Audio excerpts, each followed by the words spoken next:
봐야 할 것도 읽어야 할 것도 넘쳐나는 요즘 우리가 흘려보낸 콘텐츠의 한 페이지를 함께 들춰보는 시간 38페이지 프로젝트 38의 손조심입니다. 네, 정규 1시즌 파라 벌써 파라입니다. 와우. 네.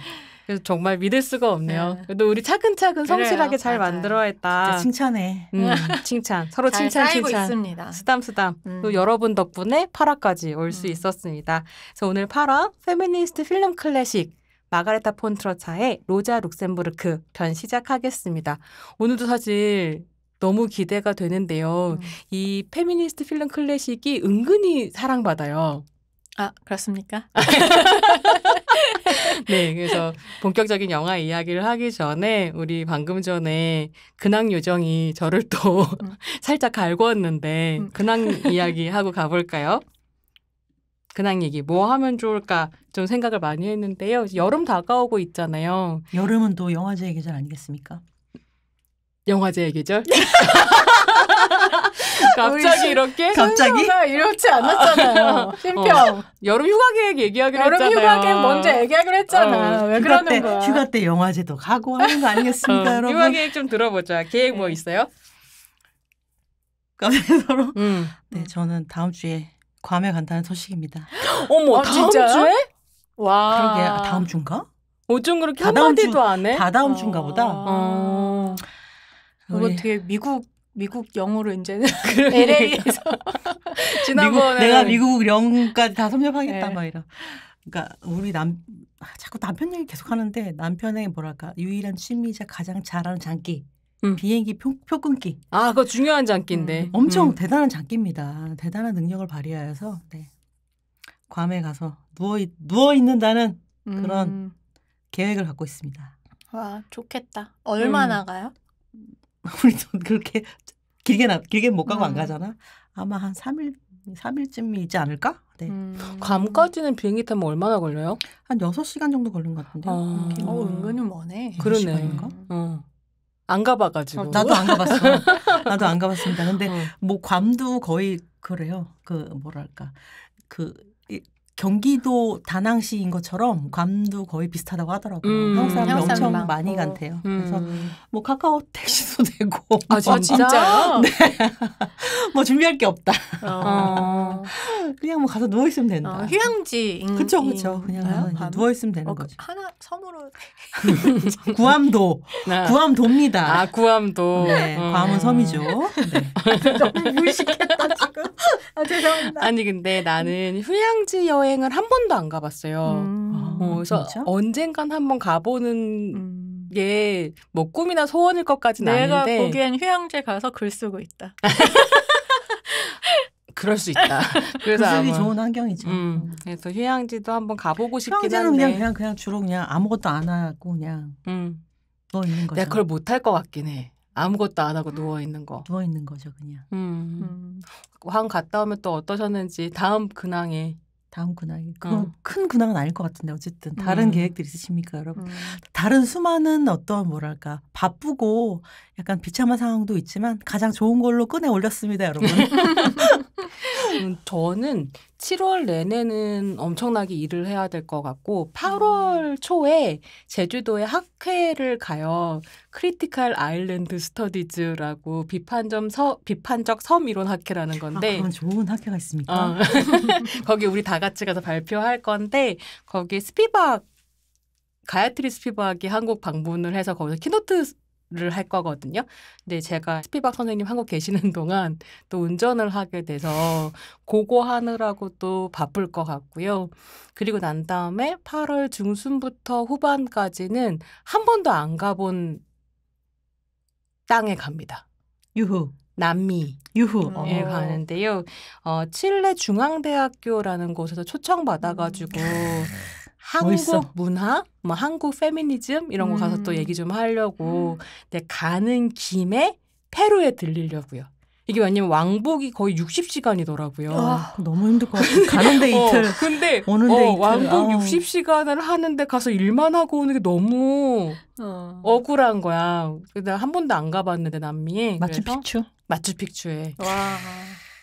가서 마추픽추 구경을 하고 이제 칠레로 부럽다. 가서 일을 하고 올 거다. 근데 내가 참 이 와중에도 너무 궁금한 거예요. 마추픽추에서 근데 예약을 해야 될 텐데 마추픽추 예약했어요? 예약 다 했죠. 잘했습니다. 그래서 요즘에 내 알고리즘이 전부 다 여행 상품으로 지금 자꾸 나 돌돌이 있는데 돌돌이 사라고 떠가지고 유혹받고. 근데 어쨌든 마추픽추에 가서 돌돌이가 무슨 상관인 나도 거지 지금? 아, 갑자기? 캐리어. 네, 나는 이거 고양이 이거 털 때는 나도 돌돌 한성훈이 쓴다는 돌돌인 줄 알았네. 캐리어 단어가 생각이 안 나서 어렸을 때 돌돌이라고 불렀었거든요. 그러니까 이게 요즘 단어는 생각이 안 나고 아기 때 쓰던 단어만 자꾸 생각이 난다. 그래. 근데 어쨌든 마추픽추 가서 달리기를 할 수 있을까 아니지 싶어가지고 고선인데 검색을 했어. 두 가지를 배웠어. 첫 번째, 나 같은 애 가서 잘못 뛰면 죽는다. 정신 차리시고. 그런데 그럼에도 불구하고 마추픽추 마라톤 대회가 있어요.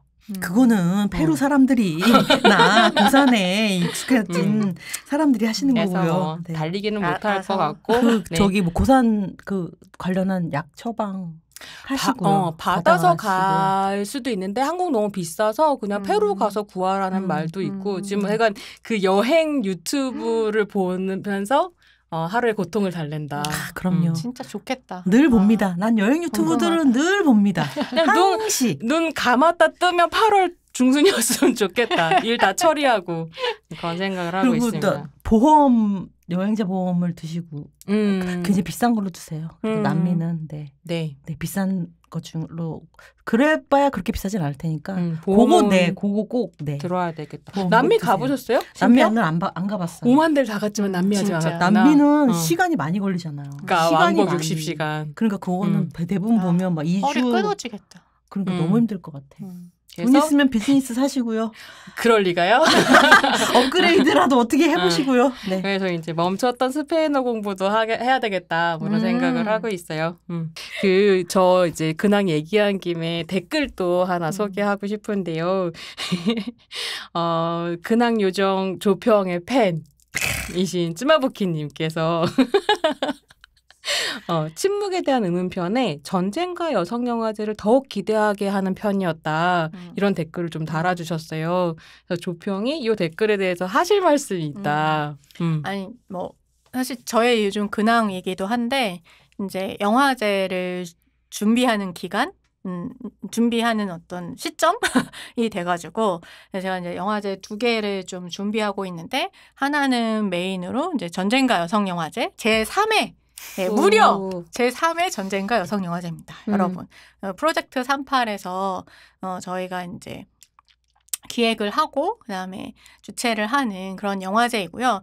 1회와 2회 때 너무 많이 사실 호응을 해주셔서 저희가 사실 예산이 없는데 어떻게 해야 되냐라고 정말 상반기 때 진짜 박 터지게 고민을 했었는데 원래는 6월에 했었어요. 아시는 분은 아시겠지만. 네, 이제 저희가 요거를 9월 말, 9월 27일, 9월 28일 이렇게 진행을 하기로 했고요. 그래서 이제 고 영화제를 위해서 슬슬 이제 저희가 시동을 걸면서 준비하고 있는 중입니다. 그래서 여러분 기대 하고 계셔달라. 그리고 9월 27일, 28일 지금부터 날짜 비워주셔라. 스케줄러에 정확하게 적어달라. 그 홍대 입구역 근처에 있는 인디스페이스, 독립영화 전용관 인디스페이스에서 할 거니까요. 네, 시간 비워두시기 사실 바랍니다. 저희가 매년 이 1회 할 때부터 느끼고 있는데 정말 전지구적으로 이 전쟁의 상황이 정말 아쿠아일로죠. 네, 완전히 좀 지금 상황도 그렇잖아요. 지금 이제 이란 또 관련해서 너무 이제 지금 안 좋은 상황이라서 사실 이게 계속 너무 쟁점화가 되면서 저희 영화제에서 할 이야기는 많아지지만 제발 할 이야기가 없어졌으면 좋겠다. 라는 생각이 들기는 하는데 어쨌든 와서 우리가 어떻게 이 전쟁의 어떤 상황으로 계속 아카일로로 들어가는 게 아니라 어떻게 이 와중에도 평화체제라고 하는 것을 어떻게 구축할 수 있을지 그런 이야기를 같이 또 페미니즘 관점에서 해봤으면 좋겠다라는 생각이 들고요.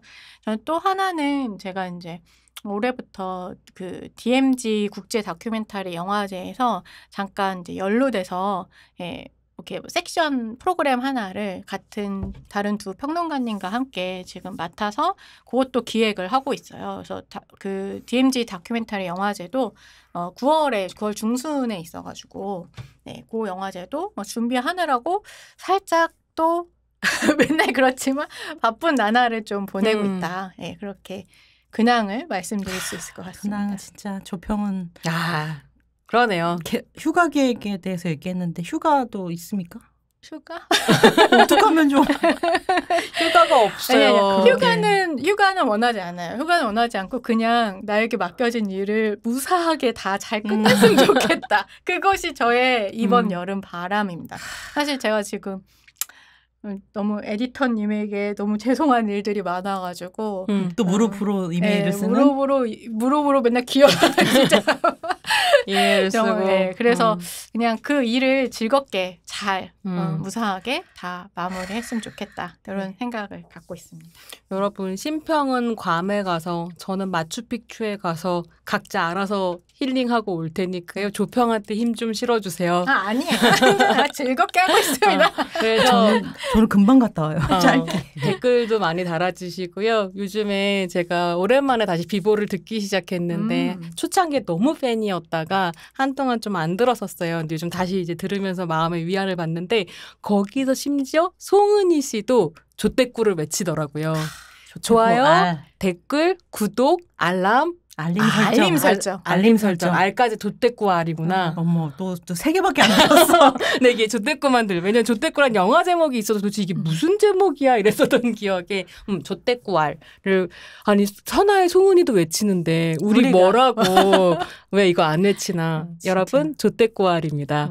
조댓구 알. 네. 발음이 되게 별로야. 롤모델입니다. 지금 발음하다가 뭉개졌어. 비보가 우리 롤모델이야. 네. 비보가 될 때까지? 그렇게까지는 못하지. 그러면 누군가 사장이 돼야 되는데. 자, 그러면 영화 이야기로 들어가 볼까요? 네. 그럼 페미니스트 필름 클래식 마가레테 폰 트로타의 로자 룩셈부르크 들어가 보겠습니다.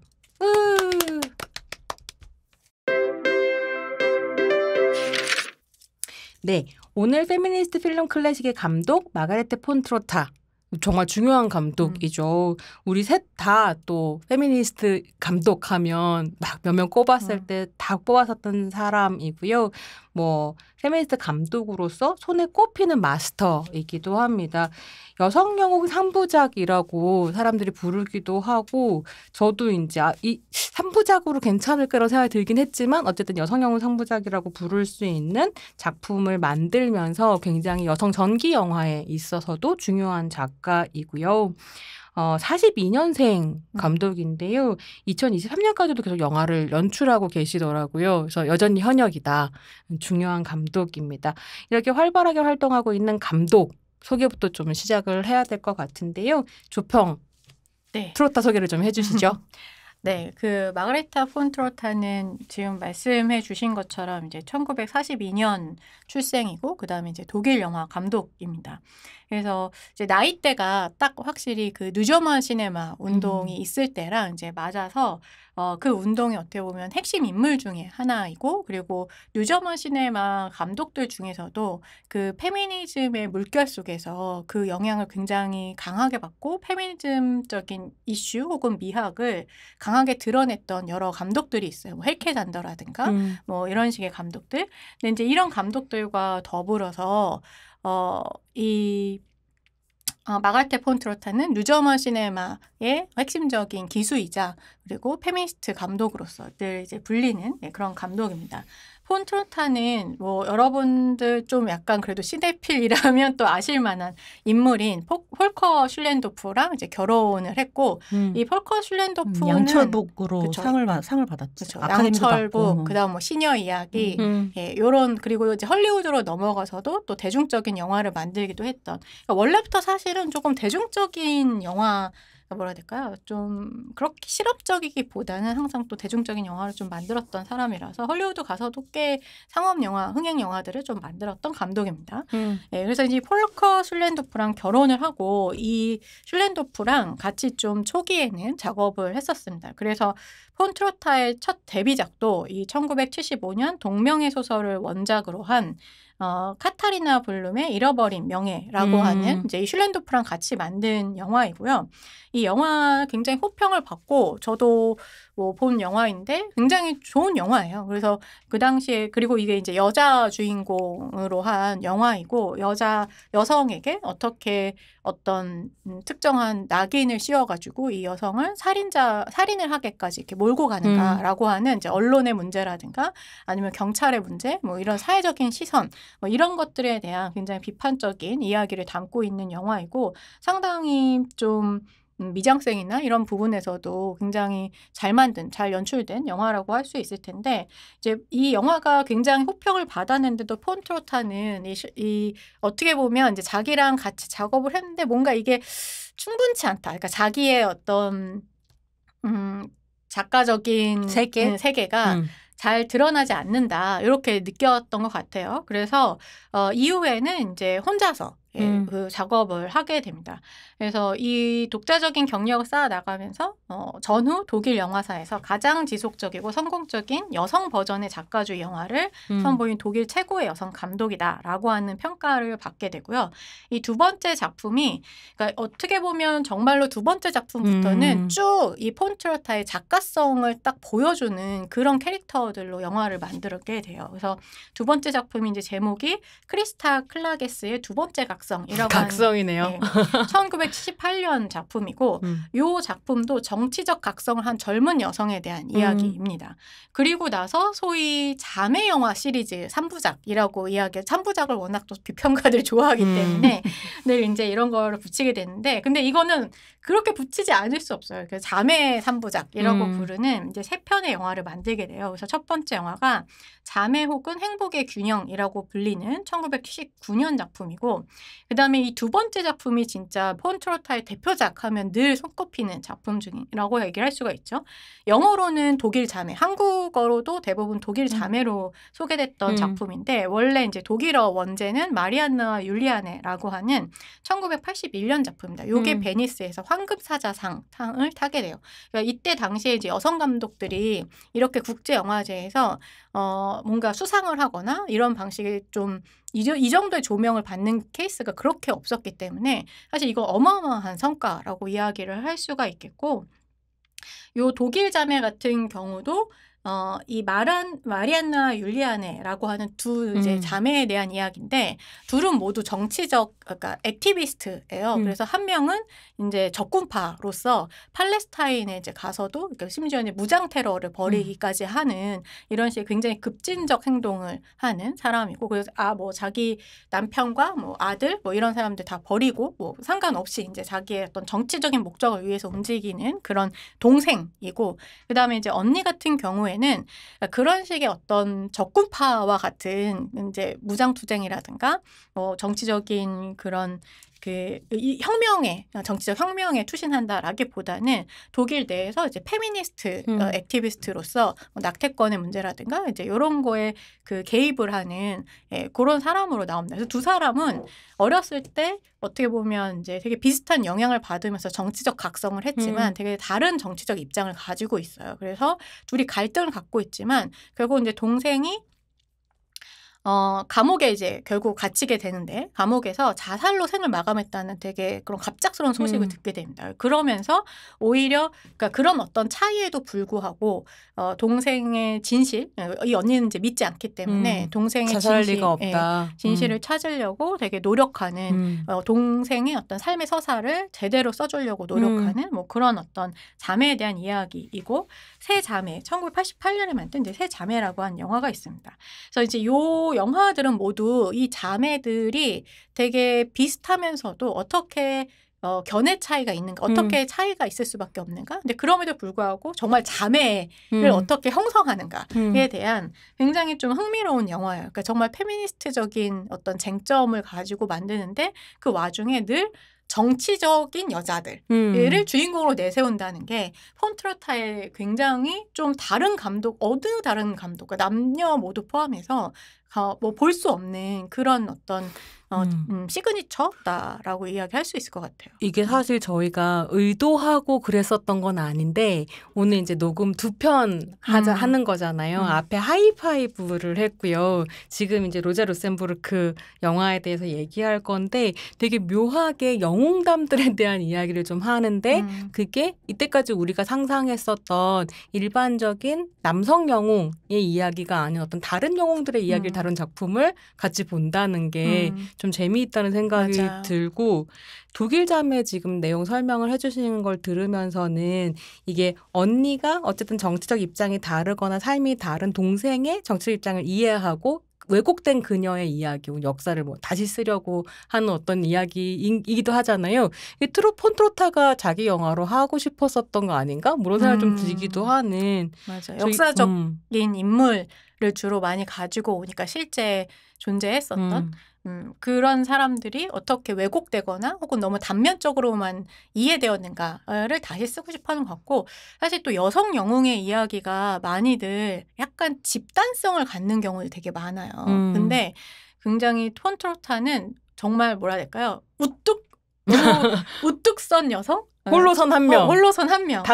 단독자로서의 어떤 이게 심지어 자매를 다룰 때에도 진짜 단독자로서의 여성. 저 여성이 저 힘든 일을 하기까지 얼마나 수많은 내면의 어떤 고통과 그다음에 갈등과 그런 것들이 있었는가. 사실 그럴 수밖에 없죠. 그런데 그럼에도 불구하고 왜 그런 어떤 모두에게 비난받을 수 있는 굉장히 힘든 어떤 고난의 길을 결국은 걸어갔는가라고 하는 그런 얘기를 주로 하거든요. 그게 좀 싸우고 투쟁하고 그런 정치적인 여자들의 이야기를 한다는 게 이 폰트로타의 되게 중요한 특히나 이제 뉴저먼 시네마의 또 그 자장 안에 있었기 때문에 중요한 지점이라고 이야기할 수 있을 것 같습니다. 사실 이 저먼 시스터스 독일 자매는 이런 어떤 소재적인 부분에서뿐만이 아니라 그 이후의 영화에서도 비슷하게 되게 드러나는 그런 소재적인 측면에서뿐만이 아니라 서사적인 측면에서도 자기의 작가성을 굉장히 확실하게 이렇게 구축한 그런 영화라고 이야기할 수 있을 텐데 이 독일 자매도 실제로 있었던 자매에 대한 이야기거든요. 그래서 그럼에도 불구하고 전기적인 방식으로 전혀 그려내지 않아요, 서사가. 그래서 끊임없이 약간의 플래시백인가 아니면 연상인가. 왜냐하면 이렇게 주관성을 막 강하게 드러내지 않기 때문에 약간의 연상 작업처럼 이렇게 과거와 현재와 이런 시간들을 끊임없이 왔다 갔다 하거든요.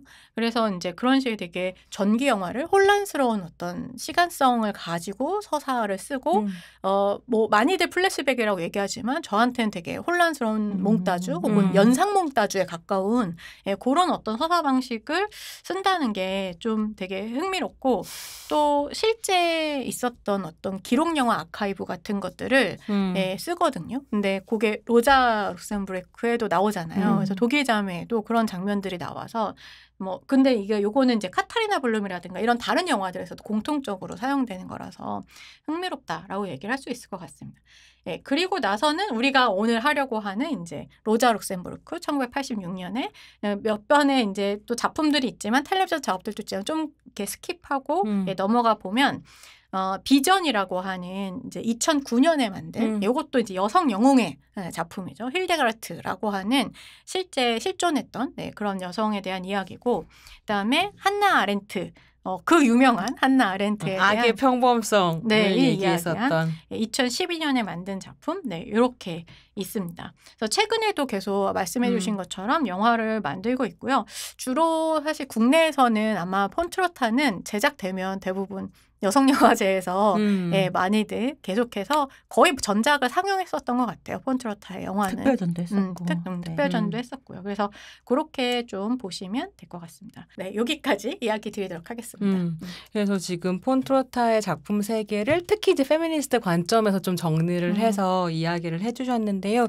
여기서 우리가 또 하나 짚어야 되는 건 뉴저먼 시네마가 그럼 무엇인가. 왜냐하면 뉴저먼 시네마의 기수이기도 했고 예컨대 로자 로센부르크 같은 영화는 뉴저먼 시네마의 또 한 명의 유명한 감독인 파스빈더가 만들려고 했지만 사실 못 찍고 사망하거든요. 그래서 이거를 이제 폰트로타가 받아서 완전히 다른 영화로 만들었다고 평가를 받기도 하니까 이 뉴저먼 시네마의 자장이라고 하는 걸 좀 이해하는 것도 중요할 것 같아요. 그 생각을 하다 보니까 우리에게는 독일 영화 전문가가 있잖아. 큰일 납니다, 여러분. 전 네. 독일 영화 전문가까지는 아니고 근데 네. 생각보다 독일 영화를 많이 보긴 했더라고요. 이렇게 저렇게 보다 보니까 너 어쨌든 뉴저먼 시네마가 뭔지 네가 얘기해라 라고 하여서 제가 역할을 받았는데 뭐 뉴저먼 시네마 많이들 아시잖아요. 저 수업 시간에 뉴저먼 시네마에 대해서 이야기하고 있지는 않습니다. 왜냐하면 너무 또 일반 학생들에게는 보통 학생들에게는 또 좀 너무 오래된 얘기이기도 해서 흑백 영화는 안 된다라고 하는 엄청난 흑백 영화 틀면 안 되나요? 안 됩니다. 왜? 왜일까요? 학생들이 요즘 세대들 학생들이 좀 수용하기 어려운 영화들 중에 하나인데 특히 이제 독일 그래도 파스비트 영화는 조금 얘기를 하려고 하는 편이긴 한데 그래도 헐리우드의 멜로드라마 장르 관습을 잘 구현하기도 해서 어쨌든 이 독일의 그 마가레트 폰 트로타가 속해 있는 어떤 한참 작품을 많이 하던 시절에 대해서 얘기를 안 할 수가 없죠. 그리고 독일 영화가 이때 전 세계적으로 이제 각광받던 시절이기도 해서 그 얘기를 조금 얘기를 해드리도록 할게요. 뭐 수업 시간에 얘기하는 건데 이제 2차 세계대전 얘기만 하는데 어쨌든 2차 세계대전이 유럽에서 벌어졌기 때문에 그 영화 산업을 리딩하던 많은 국가들의 영화 산업이 주춤할 수밖에 없었죠. 그리고 나서 2차 세계대전이 잘 끝나고 나서 영화 산업을 여러 가지 방식으로 이제 복귀하면서 글쎄 먼저는 그쵸 이제 그 이탈리아에서 이제 네오리얼리즘이 먼저 벌어졌고 그러고 나서 그 운동의 뭐랄까 그 무브먼트 영향을 받아가지고 이제 프랑스 또 이제 누벨바그라고 하는 모두 다 이제 새로운 세대들이 새로운 영화를 만들겠다라고 하는 움직임들이잖아요. 아버지의 영화를 죽이고 특히 이제 아버지를 죽이고 싶어 했던 건 독일. 감독들일 수밖에 없었어요. 독일은 그 뭐랄까 유럽의 그 영화 운동 중에서 조금 늦었다라고 할 수 있는데 독일 분들은 당연히 엄청 패전을 했고 사실은 나치 네 때문에 패전을 했고 실제로 연합군들이 영화를 만들지 못하게 했거든요. 네. 영화 만든 사람들도 없었지만 영화를 만들지 못하게 했던 시절, 영화 산업을 복구하지 못하게 했던 시절들이 있었고 그래서 뉴저먼 시네마는 2차 세계대전이 45년에 끝났잖아요. 뉴저먼 시네마가 시작한 거는 이제 60년대 초반, 정확한 뭐 연도로 얘기하기는 조금 시작 연도는 얘기할 수 있죠. 62년부터 그다음에 80년대 또 일부 감독들은 90년대 지금까지 살아계신 감독들도 있고 영향력을 미치고 있는데 주로 이제 62년부터 80년대 초반까지 한 20년 정도를 뉴저먼 시네마 시기라고 얘기를 할 수가 있겠죠. 다 아시겠지? 나만 다 알죠? 아니요. 심평만 아는 거라. 그래요? 이게 시작된 게 사실은 오버하우젠 선언 때문이잖아요. 궁금했어. 왜 62년인가? 무슨 기준이 있나? 다 배운 거예요. 공부한 거 옛날에. 오버하우젠 선언 있잖아요. 이 도시, 그러니까 오버하우젠이라고 하는 독일의 작은 도시에서 글쎄 모를까. 한국에서도 뭐 왜 단편영화제 같은 거 여기저기서 하잖아요. 그런 작은 도시에서 그러니까 단편 영화제를 한 거예요. 그러니까 단편 영화제는 아시다시피 영화를 처음 만드는 사람들이나 아니면 이제 영화를 전공하는 학생들이나 이런 사람들이 조금 젊은이들이 많이 처음으로 두 번째로 영화를 하는 사람들이 만들기 마련이잖아요. 그 영화제를 하면서 그 동네에 좀 작은 동네 이 20대, 30대 초반 젊은이들이 모이다 보니 우리 뭐 해야겠다 생각 당연히 했겠죠. 그러면서 거기에 모였던 이제 수많은 이제 한 30여 명 이상 들이 선언을 하게 된 거죠. 우리가 이 영화제에서 우리는 이제 새로운 영화, 우리 세대들이 할 수 있는 새로운 영화에 대한 선언을 하겠다라고 해서 한 게 오버하우젠 선언이 된 거죠.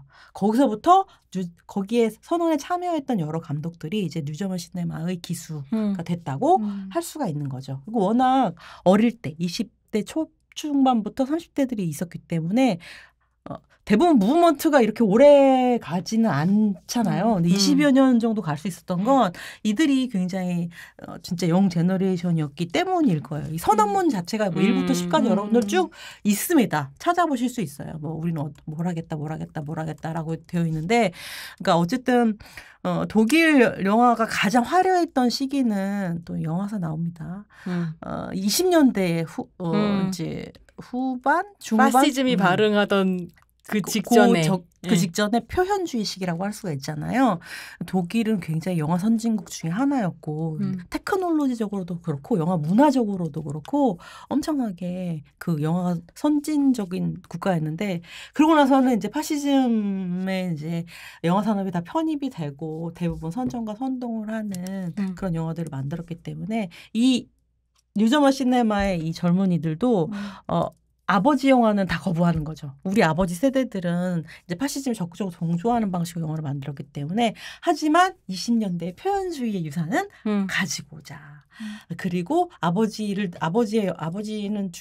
죽이고 우리는 새로운 영화들을 만들겠다. 그리고 이미 네오리얼리즘과 사실 누벨바그도 새로운 세대들이 출연해서 만드는 거잖아요. 이제 그런 흐름들이 있었고, 그렇기 때문에 굉장히 또 그리고 일부 어떤 영화들은 또 약간 이때 60년대에도 이제 주류들이 조금씩 독일에도 만들고 있었는데, 그 영화들이 좀 형편없다고 생각을 했어요. 그래서 우리는 훨씬 적은 비용으로 훨씬 더 좋은 영화를 만들 수 있고, 그다음에 영화의 시작은 이렇게 단편이라고 생각한다. 이런 것들, 젊은이들이 할 수 있는 모든 것들에 대해서 얘기를 하고, 실질적으로 이런 무브먼트를 국가에 적극적으로 요구하기도 했어요. 그래서 정책 같은 것도 많이 바뀌고, 그다음에 정책적으로 지원도 많이 받고 하면서 어떻게 보면 그래서 정책적인 지원 속에서 성장한 것들도 있습니다. 실질적으로. 그래서 유명한 감독들 진짜 한 30명이니까 쭉 사실 나열할 수 있거든요. 실질적으로 이렇게 적어주시기도 했는데, 아까 얘기했던 뭐 폴커 슐렌드로프, 그다음에 알렉산더 크루게, 그다음에 여성 감독으로는 뭐 헬마 잔더스, 브람스 뭐 등등, 그다음에 마가레타 폰트로타, 그리고 또 남성 감독들도 되게 많죠. 그리고 빈 벤더스 지금까지도 최근에 퍼펙트 데이즈로 네, 일본까지도 이렇게 활동을 하고 우리에게 있는 혼란을 주었던 더스 감독까지도 있고 엄청나게 많은 감독들이 거의 파스빈더까지 해서 활동을 많이 했는데, 생각해보면 이 뉴저먼 시네마의 기수들이 만들었었던 혹은 그 멤버들이 만들었었던 영화들을 생각해보면 큰 이야기들을 가지고 있지만, 큰 비판을 하고 있지만 되게 일상의 삶을 보여주려고 했었던 어떤 장점들이 좀 있었다고 저는 느끼거든요. 파스빈더 영화를 너무 좋아하기도 했고, 그런데 빈 벤더스의 퍼펙트 데이즈는 너무 혼란스러웠다. 그래서 아까 말씀해 주셨던 것처럼 파스빈더 같은 경우는 뭐 연극도 하고 텔레비전 드라마도 하고 다 감독들이 아마 그런 것들을 우리 마가레타 폰트로타도 좀 병행을 했는데, 그렇게 병행을 해서 좀 많이 활동을 했고, 그리고 또 일부 감독들 같은 경우는 80년대 이후에 80년대 이후부터는 사실 80년대부터는 국제적인 주목도 엄청나게 많이 받았어요. 트로타도 국제영화제에서 상을 많이 탔잖아요. 그러다 보니까 독일 영화는 합작을 또 많이 하기 시작했는데, 지금도 합작에 독일 영화사들이 합작을 많이 하는 전통들이 지금도 굉장히 많이 갖고 있는데, 유럽 전역이나 그다음에 우리 아랍 지역, 중동 지역까지도 합작도 굉장히 많이 하고 있잖아요. 또 이민자들을 많이 받아들이는 국가이기도 해서 뭐 터키와도 그렇고 굉장히 많은 합작들을 하고 있는 회사들이기도 하고, 그래서 독일 영화 산업을 이제 지금까지 내가 수업 시간에 다 한 등인데, 지금은 좀 이해를 하려면 독일 영화 산업뿐만 아니라 유럽 전체랑 좀 합작에 대한 어떤 산업적인 이해, 그리고 헐리우드랑 작업을 또 엄청나게 많이 해요. 실질적으로 서독 같은 경우는 이후에 쭉 미국 영화나 헐리우드랑 작업을 많이 하기도 엄청나게 많이 했죠. 많은 감독들이 아까 폴커 슐렌드로프 얘기했지만 뭐 톰 티크베어 같은 감독 같은 경우는 미국에서 엄청 더 많이 활동을 많이 하기도 이상한 영화 많이 찍었어. 네, 나는 미국 감독인 줄 알았어. 근데 약간 궁금한 게 82년까지 이어졌다 했잖아요. 82년에 끝나요? 82년부터 이제 약간 뉴저먼 시네마의 감각이 좀 살아들게 되는 건 파스빈더 죽음이 컸다고 얘기들 하더라고요. 네, 파스빈더가 그때 네, 그래서 82년이 또 그런 기점이기도 합니다. 그래서 그렇게 진행이 되고 있고, 그래서 뉴저머 시네마 감독들은 뭐 굉장히 독특한 감각을 갖고 있는 건 분명한 것 같아요. 유럽 다른 영화들하고도 굉장히 다르잖아요. 네, 그래서 뭐 프랑스 영화랑이나 이탈리아 영화라든지 굉장히 좀 다른 배경들을 가지고 있는 그런 가운데에 바로 우리의 폰트로타가 있고요. 마가레타 폰트로타는 그래서 이렇게 다른 영화, 그다음에 다른 미학, 게다가 또 그다음에 뭐 역사인식이라든지 그다음에 또 여성에 대한 자각이 굉장히 내재되어 있으신 것 같은데, 또 내가 만드는 영화는 뭐 어떤 것들, 뭐 나는 여성 영화를만을 만들진 않는다, 또 이런 언급들도 좀 하시고 계시고, 또 그런 방식으로 영화를 만들지 않으려고 노력하는 것 같기도 해요. 네. 하지만 우리는 오늘 페미니스트 필름 클래식에서 소개를 하고 있다. 그래서 이런 흐름 속에 있는 게 바로 마가레타 폰트로타다. 이런 것도 아시면 좋을 것 같아요. 네, 뭐 저는 뭐 폰트로타도 그렇고 에커만도 이런 비슷한 이야기를 하고, 대부분의 소수자 감독들이 대부분 이런 비슷한 이야기를 하는데, 왜냐하면 그렇다고 해서 뭐 폰트로타가 페미니스트가 아닐 리는 없거든요. 없어요. 왜냐하면 본인이 그냥 그 속에서 뭐 낙태권 운동이나 이런 것도 되게 직접적으로 하고 그랬던 사람이라. 그리고 근데 이제 다만 그렇게 이제 한번 뭐라 해야 될까요? 브랜드가 한번 붙게 되면 그냥 그 안에서만 되게 좁게 해석이 자기 주제나 미학을 가두지는 않고 싶다는 욕망인 것 같아요. 그런 거지. 이게 에커만도 자기를 그런데 뭐 유태인 영화나 여성 영화나 이렇게 부르지 말라고, 뭐 아니면 퀴어 영화나 이렇게 부르지 말라고 했으니까, 사실 저는 그런 비슷한 맥락이지 않을까 싶어요. 그래서 결과적으로는 감독을 평가할 때는 말에 갇힌다기보다는 작품 세계 안에서 비평가는 비평가의 작업을 한다, 이런 생각이 좀 들기도 하거든요. 근데 어떻게 보면 비평가는 오히려 저는 이런 분류법 필요하다고도 생각해요. 그러니까 어떤 관점에서 어떤 프레임에서 봐줄 것이냐라고 하는 거라서 감독은 충분히 저는 그렇게 얘기할 수 있지만, 또 비평가대로 어떤 프레임을 혹은 어떤 분류를 또 뭐 가지고 갈 거냐, 이런 거 되게 중요하다. 그래서 우리는 마가레테 폰트로타를 페미니스트 필름 클래식의 굉장히 중요한 감독으로 뽑았고, 네 번째 시간에 이제 소개를 하는 감독이 되었고요.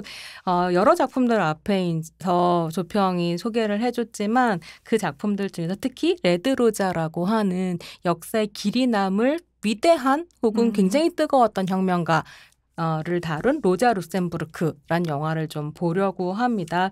영화는 로자의 어린 시절이었던 1870년대부터 이제 시작을 해서 1919년 독일 사회민주당이 부추긴 청년 자경단에 의해서 로자가 굉장히 잔인하게 살해당할 때까지 이야기들을 이제 다루고 있는데요. 뭐 폴란드와 러시아의 정치적 상황, 독일 노동운동사, 독일 사회민주당과 로자 사이의 긴장관계, 뭐 스파르타쿠스단의 창설, 반전운동, 그리고 로자의 어떤 감옥 생활, 사망 두루 다루고 있어서 사실 이런 배경을 알아야 좀 이해가 되는 작품이기도 해요. 친절하지가 않거든요. 그래서 일단은 줄거리를 좀 소개를 해드리고요. 이 작품 또 구해보기 되게 힘드시거든요. 그래서 영화를 좀 감각하실 수 있도록 줄거리를 소개를 해드리고, 로자가 어떤 사람이었는지를 이야기를 나눈 뒤에 영화에 대한 어떤 세부적인 비평하면서 이렇게 오늘 이야기를 좀 진행을 해볼까 싶어요. 줄거리부터, 줄거리 손인 제가 해볼까요? 네, 줄거리 가겠습니다. 러시아령 폴란드에서 태어난 거침없는 혁명가 로자 룩셈부르크는 독일 사회민주당에서 브레인이자 스피커로 활동하면서 혁명을 꿈꿉니다. 그는 자신의 신념을 위해 끊임없이 투쟁하면서 독일과 폴란드에서 반복적으로 투옥되고요. 당시 독일을 지배하고 있던 제국주의자들 뿐만이 아니라 의회 민주주의 안에서 세력을 확대해가야 한다고 이야기하는 개량주의를 주장하던 독일 사민주의자들과도 계속해서 갈등합니다. 그래서 적과 동료 가리지 않고 갈등을 했던 혁명가이기도 한데요. 제1차 세계대전 직전 망국의 노동자들이여 단결하라고 말하던 독일 3인당 지도부가 망국의 노동자들이 서로 총뿌리를 겨누게 될 전쟁 예산을 통과시킨 것에 경악한 로자는 격렬한 반전 평화운동을 펼칩니다. 그래서 로자가 이런 얘기를 했다고 해요. 이런 식이라면 공산당 선언 마지막 문장인 망국의 노동자여 단결하라를 망국의 노동자여 평화 시에는 단결하라 그러나 전쟁 시에는 서로의 목을 베라로 바꿔야 한다고 말하기도 했죠. 그러니까 지도부랑 정말 전면적으로 부딪혔었던 정말 용기 있는 정치인이었다. 이런 생각을 좀 하게 되는데요. 이후 전쟁 지속을 결의하는 독일 3인당에 저항하면서 칼 리프크네이트, 클라라 체트킨 등과 함께 3인당 당내 조직인 스파르타쿠스 연맹을 창설합니다. 스파르타쿠스는 혁명을 통해 전쟁을 끝내고 프롤레타리아 정부를 세우는 것을 목적으로 삼았고요. 결국 다시 2년 반 동안 투옥이 됩니다. 이때 동료들과 나누었던 편지가 영화의 중요한 내레이션으로 삽입이 되어 있습니다. 1차 세계대전에서 독일이 패전하고 독일 제국이 무너지면서 결국 독일 3인당이 정권을 잡지만 이들은 곧 군부와 손을 잡으면서 급격히 우경화됩니다. 이에 반대하며 독일 공산당을 창당한 로자와 칼은 결국 3인당이 부추긴 청년 자견단에 의해 살해당하고 맙니다. 영화가 이 이야기를 쭉 따라가고 있습니다. 그래서 되게 오랜만에 영화 보셨을 텐데요. 좀 저는 페미니스트 필름 클래식이 너무 좋아요. 공부를 다시 하는 내가 아는 것은 아는 것이 아니었다. 안다고 착각하고 있었는데 사실 몰랐었던 거다. 그런 생각 좀 하는데요. 맞아. 여러분들 덕분에 저희도 똑똑해지고 있습니다. 맞아요. 일단 한 줄 평 들어볼까요? 저의 한 줄 평은 정치적인 여자의 내면과 외면을 다룬 이야기라고 하고 싶습니다. 사실 뭐 개인적인 것이 정치적인 것이다 이런 말 되게 많이 쓰잖아요. 이 영화는 진짜 정치적인 여자의 개인적인 그러니까 내면은 도대체 무엇이었나 그리고 그 어떻게 보면은 정말 그 고된 험난한 그런 어떤 길을 갔을 때 어떻게 보면 누구에게도 환영받지 않는 진짜 영웅적인 어떤 결단력 혹은 어떤 혁명 정신을 갖고 갔을 때 그 여자의 사실 굉장히 어떻게 보면은 너무 기계 같다, 차갑다 이런 비판을 엄청 많이 받았잖아요. 근데 그 여자의 내면 안에는 얼마나 많은 고뇌와 고민들이 있었는가를 보여주는 그런 영화다라는 생각이 들었습니다. 저도 거의 똑같은 것 같아요. 똑같은 말인 것 같은데 저는 이제 차가운 내와 뜨거운 손 혹은 뜨거운 입 이 생각이 들었던 것 같아요. 쓰고 말한다고? 네. 왜냐하면 끊임없이 진짜 로자가 끊임없이 공부하는 철학자이기도 하고 경제학자이기도 하고 그래서 역사의 흐름을 어떻게 해서든지 자기가 지향하는 방식으로 하려고 끊임없이 정말 냉철하게 생각을 끊임없이 해가는 것 같아요. 그리고 그걸 한편으로 언론인이기도 해주잖아요. 그래서 쓰고 그 쓴 걸 또 말하고 그래서 뜨거운 손이라고 그렇게 생각을 했어요. 이 두 가지가 모두 다 들어있다. 그러니까 이게 정말 사람의 다면적인 모습을 또 한편으로는 폰트로타가 잘 그렸기 때문에 우리가 로자에 대한 이야기를 이렇게 평가할 수 있게 되는 것 같기도 한데요. 저의 한 줄 평은 생각하고 말하고 설치는 여자의 삶. 라고 얘기할 수 있을 것 같아요. 그러니까 이제 한편으로는 이 로자 루셈부르크의 일대기나 이런 것들을 좀 읽으면서 나해석 생각을 좀 하기도 했거든요. 생각하고 말하고 설친 여자는 되게 비극적으로 죽는다라고 하는 환타지 같은 것들이 있는데 로자의 삶을 계속 따라가다 보면 기꺼이 이렇게 죽기를 꿈꿨던 사람인 거예요. 혁명하다 죽기를 꿈꿨던 사람이고 그래서 그의 죽음이 결국에 개머리판에 머리를 맞고 그러니까 머리에 총을 맞아서 죽거든요. 그리고 강에 던져져요, 그 시체가. 그래서 몇 달 동안 그 강에 있다가 건져냈다고 하더라고요. 그러니까 되게 비극적으로 죽은 것 같지만 그가 꿈꿨던 삶이기도 했다. 그리고 그것이 생각하고 말하고 설치는 여자의 삶의 어떤 모습을 보여주는 것 같기도 하다. 뭐 이런 생각을 좀 하기도 했습니다. 근데 이게 이렇게 한 줄 평을 말씀드리면서 좀 로자 루셈부르크의 삶을 더 깊게 보고 싶은데요. 그 이유 중에 하나는 그가 독일 사회주의자들의 주류와 갈등했고 한편으로는 여성이기도 했고 또 유대인이기도 했고 이런 음. 겹겹의 정체성들이 있었기 때문에 장애인이기도 했죠. 장애인이기도 했고 그래서 이 로자에 대한 어떤 평가 같은 게 굉장히 오랫동안 박했었던 것 같아요. 그래서 1960년대 말 그러니까 신사회운동이 다시 부흥하고 그러니까 신사회운동이 부흥하고 주류 막시즘에서 벗어난 다른 방식의 혁명을 이야기하는 목소리들이 나오기 전까지 로자가 제대로 평가를 못 받았었다고 하더라고요. 우리한테도 되게 낯선 이름이기도 했었던 거잖아요. 한편으로는. 근데 실제로 사회주의 이론 안에서 봤을 때 마르크스와 견줄 만한 위대한 사상가였다는 평가를 하는 사람들도 있더라고요. 그래서 이 위대한 사상가에 대한 이야기를 우리가 조금 더 알아보고 싶다. 로자가 도대체 어떤 사람이었나? 근데 저는 오늘 대본 준비하면서 고민 많이 했어요. 막스는 막스라고 부르는데 왜 로자 룩셈부르크는 로자라고 부르는가? 레드 로자라는 말이 너무 별명 때문인 것 같긴 해요. 뭐 피에 로자, 하고, 붉은 로자, 레드 로자 이렇게 불리기도 하니까 그런데 어쩐지 여자라서 이름을 부르는 건가? 하는 생각이 들었지만 로자라는 칼이라고 부를까요? 칼과 로자, 칼과 로자 혹은 막스와 루셈부르크. 근데 하지만 로자라는 이름이 가진 상징성이 또 있는 것 같아서 이제 계속 로자라고 부를 텐데요. 로자의 일대기 신평한테 좀 들어볼까요? 네, 네. 로자 룩셈부르크에 대해서 여러분들한테 소개를 해드릴 신평입니다.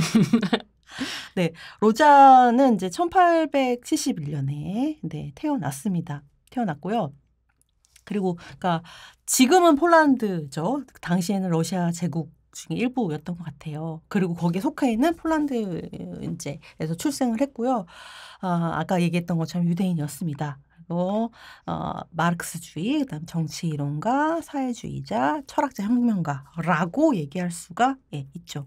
5살 때 이제 병을 얻어가지고 양쪽 다리 길이가 좀 달라졌습니다. 이후로는 다리를 조금 절었고요. 어렸을 때부터 굉장히 영민해가지고 뭐 폴란드어, 러시아어, 독일어 여러 언어를 이거는 참 영민하기도 했지만 그녀가 속한 이 제국 하에 있었기 때문에 이거를 할 수밖에 없었던 상황이 정체성의 됐던 것 문제도 같아요. 있겠네요. 네, 영민하기도 하였겠지만 이렇게 여러 언어를 굉장히 능숙하게 구사를 했고 그래서 영화에서도 어떤 한 장면이 나오는데 자기 집에 있던 그 뭐랄까 유모? 뭐랄까 집안을 이걸 돌봐주는 가사도 요즘에 우리 표현으로 하면 가사도움이겠죠. 에게 아주 어린 침대에 누워 있는 로자가 말을 가르치는 언어를 가르치는 장면도 등장을 합니다. 어쨌든 그리고 15살부터 이제 15살에 심지어 유대인 혁명 서클 그리고 폴란드 이제 프롤레타리아 당에 가입해서 뭐 파업주도 같은 반정부 활동을 벌이기도 했다고 합니다. 그리고 이후에 이제 워낙 영민했기 때문에 이제 학업을 위해서 이제 유학을 하게 되는데요. 유일하게 당시 유럽에서 여성 입학을 허용하는 스위스 쥐리히 대학에 입학을 합니다. 그곳에서 이제 법학, 경제학, 정치학 같은 것들을 공부를 하고 그 시절에 여자 박사가 됩니다. 그래서 영화에서도 보면 닥터 부르는 이야기를 우리가 볼 수가 있어요. 그래서 로자를 폄하하고 싶어하는 사람들은 미즈라고 미즈 이렇게 부르고 그냥 로자를 평가하는 사람들은 닥터라고 부르는 이런 것도 볼 수 있죠. 네, 요걸 보면서 제가 또 다른 전기 영화인 그 마리 퀴리가 생각이 났는데 심지어 이제 퀴리도 불란서에서 이제 저기 마리 퀴리도 불란서 프랑스 당시 불란서 한국에서 부르던 불란서에서 이제 그 의대에 들어가고 싶어 하는데 의대에 받아주질 않는 거예요. 왜 안 받아주냐라고 하면서 학업을 지속하는 게 굉장히 어려웠거든요. 그래서 간신히 거의 유일한 의대에 들어간 여성이 되어가지고 그 연구를 하는 모습이 등장을 합니다. 이거 생각하면 여성이 이렇게 아무리 영민한 여성이라고 해도 그러니까 아카데미에서 그러니까 교육기관을 받아주지 않았기 때문에 굉장히 난항을 겪었던 시기가 일단 1900년도 초였던 것 같고 어떤 여성들은 결국에는 그걸 달성해내거나 뚫고 지나갔던 그런 시절 요때에 우리 로자 룩셈부르크가 공부를 해서 열심히 정말 차가운 뇌를 갈고 닦던 시기였다. 룩셈부르크 우리 이 영화에서는 이 로자의 어떤 한 시기 죽기 전에 몇 년 간만을 다루고 있는 그런 상황입니다, 여러분. 그래서 뭐 플래시백 혹은 아까 이제 조평이 연상이라고 얘기했던 그런 방식으로 로자의 과거와 옛날의 삶이 좀 드러나기도 하죠.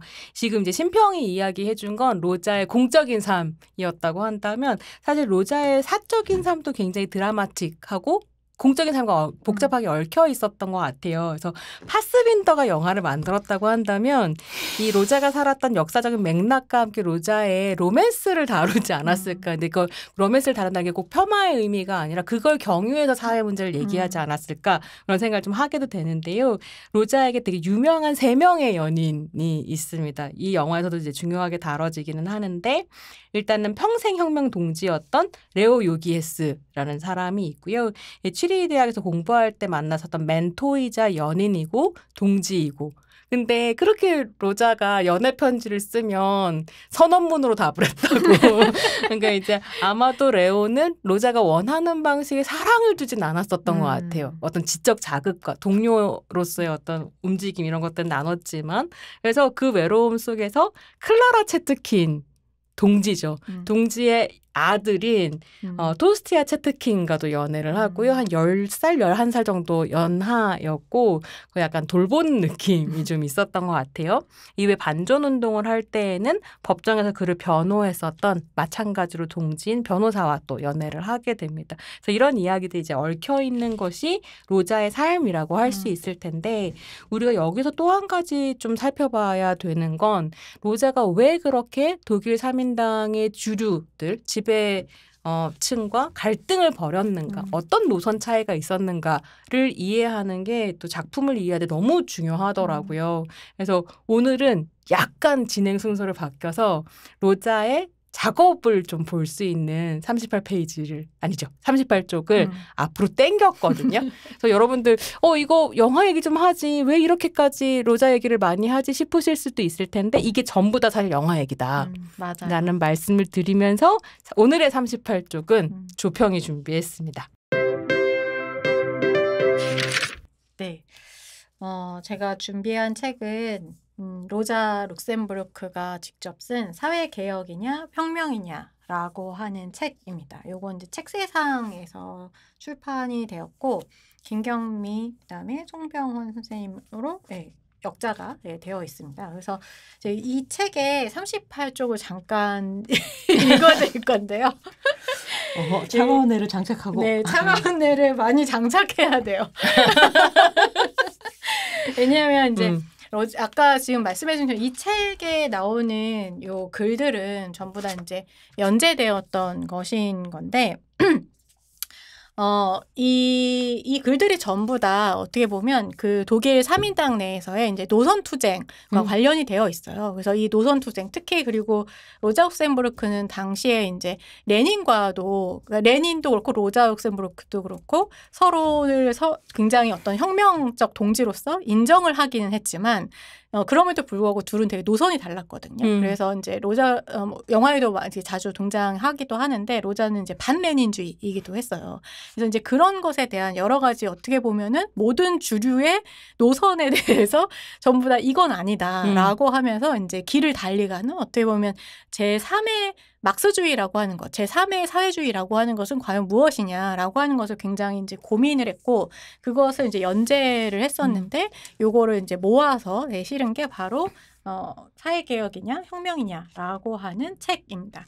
이 책의 38쪽을 제가 이제 잠깐 읽어드리도록 하겠습니다. 그냥 이해를 못 하셔도 돼요, 여러분. 우선 저도 그렇게 이해를 잘하고 있지 않다라고 하는 거. 그래서 우리 같이 그냥 로자가 어떤 얘기를 했는지 그냥 들어보자라는 겁니다. 그래서 38쪽을 읽어드리면 우리가 끊임없이 종말의 시작, 즉 자본주의의 최종적 위기의 시기에 가까워진다는 것은 우연히 위기의 부재를 조건지었던 바로 그 동일한 현상들로부터 생기는 결과이다. 언젠가 세계 시장이 거의 전역에 형성되고 더 이상 돌발적인 확장을 통해서 확대될 수 없다면 조만간 생산력과 교환 한계 사이의 갈등이 시작될 것이고 계속 반복되면서 더 날카롭고 광란적이 될 것이다. 그리고 세계 시장을 급속히 창출하고 소진시키는 시기로 접근시키는데 특별히 적합한 것이 있다면 그것은 바로 베른슈타인이 자본주의의 적응수단으로 간주한 현상, 즉 신용체제와 기업과 조직인 것이다.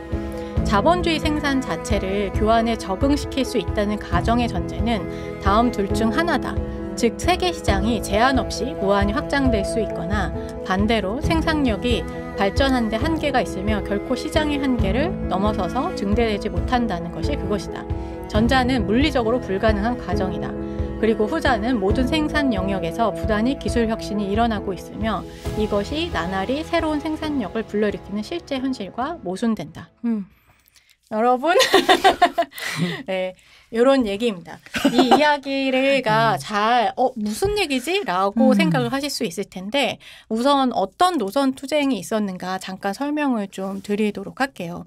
그러니까 우리가 이제 보통 막시즘에서 보면 결국은 이 자본주의가 계속해서 진행이 되다 보면 그 안에 자체 내에 모순이 있기 때문에 그 자체적으로 결국은 파멸할 것이다. 붕괴할 것이다. 라고 하는 것이잖아요. 근데 이제 당시에 독일 3인당 같은 경우에는 사회주의를 정말 현실적으로 어떻게 보면 정치적으로 구현한 어떻게 보면 최고의 그러니까 이론가들, 그다음에 실천가들, 활동가들 이런 사람, 혁명가들이 모여 있었던 곳이었고 그래서 이제 각자의 어떻게 보면 이론, 활동 이런 것들을 이제 서로가 이제 주장을 하고 있었던 때예요. 그래서 지금도 보면 굉장히 이론적인 이야기를 로자 룩셈부르크가 하고 있습니다. 그래서 로자 룩셈부르크는 당연히 혁명적 실천가이기도 했지만 사실은 훨씬 더 이론가와 연설가에 조금 더 가까웠다라고도 이야기할 수 있을 것 같아요. 저는 너무 놀라운 게 저게 일종의 칼럼 선집 같은 건데 그죠.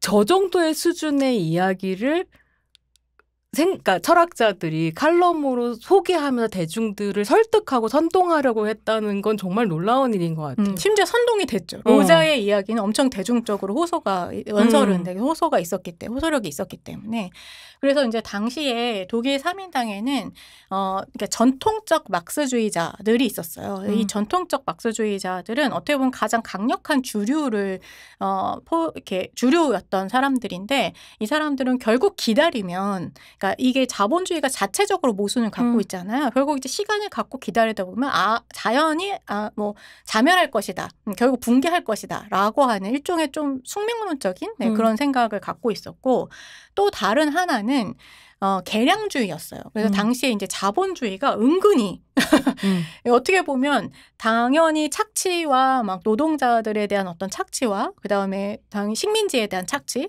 이런 것들 제국주의 속에서 사실 이제 이루어진 것이긴 하지만 그래도 자본주의가 뭔가 점점 특히나 생산력과 관련해서 그리고 이런 이익을 내고 뭔가 이렇게 교환을 통해서 다른 사람들에게 이렇게 자본을 뭔가 배분하는 이런 어떤 과정이라고 한 측면에서 자본주의가 조금 더 나아지고 있는 것 아닌가? 수정 자유주의가 그쵸. 가능하다. 미래가 있는 거 아닌가라는 생각을 했었던 거죠. 이게 수정 자유주의라기보다는 사실 사회주의에 대한 어떤 계량주의적인 접근이었어요. 그래서 계량 사회주의 혹은 수정주의적 사회주의라고 불렸고 이게 바로 일종의 복지국가론입니다. 그러니까 사회민주주의가 그렇게 가는 사회민주주의라고 거군요. 하는 지금의 이제 독일 3인당이라든가 아니면 북유럽에서 이야기하고 있는 이제 이런 3인주의인 거죠. 그래서 일부분 그러니까 자본주의가 일종의 적응을 하게 된다라는 거예요. 그러니까 계속해서 자기 파멸적인 그러니까 그 모순을 확대하는 방식으로만 가는 것이 아니라 몇 가지 자본주의가 여기서 베른슈타인이라고 하는 이제 로자 룩셈부르크가 가장 대립했던 인물이 있는데 이 그러니까 계량 사회주의의 대표 주자로서 근데 이 사람이 이 적응의 어떤 기제라고 이야기했던 것은 여기서 이제 기업과 조직이라고 이야기하는 카르텔. 그래서 뭐 소자본이라든가 아니면 중소기업이라든가 이런 기업들이 카르텔을 해서 대기업과 대결하기도 하고 소멸하기도 하고 다시 나오기도 하고 뭐 이런 어떤 방식의 순환 구조를 만들 수 있다라고 하는 거. 그다음에 노동자의 지위가 처음보다 그러니까 그 당시에는 엄청나게 변화했을 거 아니에요. 속도 고전으로 봤을 때. 그래서 노동자의 지위가 처음 자본주의가 탄생했을 때보다는 굉장히 높아졌다는 거예요. 노조로 만들 수 있는 정도까지. 그래서 이것을 계속 높일 수 있지 않을까. 일종의 그래서 중산층 정도의 어떤 영향력까지 미칠 수 있지 않을까라고 생각했던 거고, 또 하나는 바로 커뮤니케이션 기술의 발달입니다. 그래서 이걸 통해서 뭔가 각성이나 인식이나 이런 것들을 만들어낼 수 있고 일종의 노조 활동이나 이런 것들도 잘 할 수 있을 거다라고 생각을 했었던 거죠. 그러니까 이게 어떻게 보면 굉장히 설득이 되는 부분이 있었어요. 그러니까 혁명은 너무 위험하다라는 생각이 있었고, 근데 로자 룩셈부르크는 이 둘 모두에 굉장히 반대하는 입장이었고, 여기에도 이제 좀 나와 있는 건데 결국은 여기에는 이제 수정 사회주의 혹은 개량 사회주의에 대한 반대만 있는 건데, 그런 식의 수정의 방식이라든가 개량의 방식은 결국은 더더욱 자본주의를 공고하게 할 뿐이고, 자본주의에 그런다고 해서 착취 구조가 변하느냐, 잠깐 변하는 것처럼 보이는 수도 있지만 사실 궁극적으로는 그 착취 구조를 결국은 훨씬 더 강화하는 방식으로 가게 될 거라는 거예요. 그래서 해결할 수 없다. 이거는 혁명이 답이다. 그렇다고 해서 전통적인 그런 막스주의자들처럼 기다리면 언젠가 붕괴할 것이다. 이거는 안 된다는 거죠. 그래서 어떤 방식으로든 그러니까 자발적 조직, 이 조직도 노조도 반대했기 때문에 사실 이 로자 룩셈부르크는 굉장히 좀 낭만적인 부분이 있었던 것 같아요. 그래서 순수와 순진 사이에 있네요. 비판한 사람들은 순진하다고 하고 이제 그런데 어쨌든 레디컬한 거죠 사실. 그쵸. 발본인 거니까. 그래서 이 노조 같은 경우에 결국은 관료주의와 유착될 것이다 라고 하는, 그러니까 그래서 레닌주의도 반대한 건 결국 당의 지도자들을 통해서 각성시키겠다라고 하는, 그러니까 당이 중심이 되는 방식.